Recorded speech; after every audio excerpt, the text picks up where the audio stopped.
ওয়াত্তাকুল্লাহা লাআল্লাকুম তুরহামুন। জোরে বলুন আল্লাহু আকবার।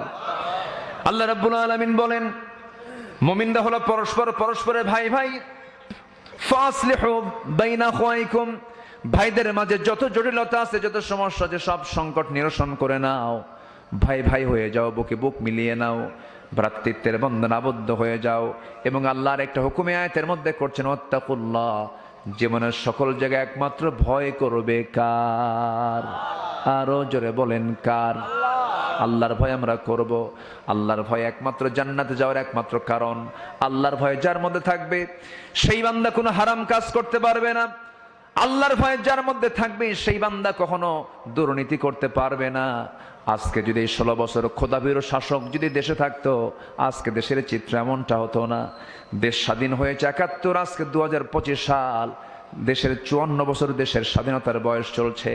কিন্তু এই 54 বছর আমরা যা দেখেছি, জাতির কি ভাগ্য খুলেছে না ভাগ্য পড়েছে? হ্যাঁ, বলেন বলেন বলেন, ভাগ্য খুলেছে না পড়েছে?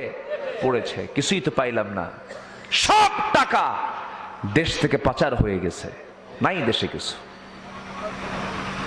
কেউ 25 বছর, কেউ 16 বছর, কেউ 9 বছর, কেয়ারটেকার গভর্নমেন্টের কয়েক বছর, সব দেখা শেষ। কেউ কিছুই করতে পারেনি। আগামীর দেশ আমরা দেখতে চাই ভ্রাতৃত্বের বন্ধন আবদ্ধ হয়েছে সোনার বাংলাদেশ কোরআন দিয়া। সবাইকে রাজি আছেন? রাজি আছেন কারা কারা? হাত উঁচু করে দেখান মুসলমান।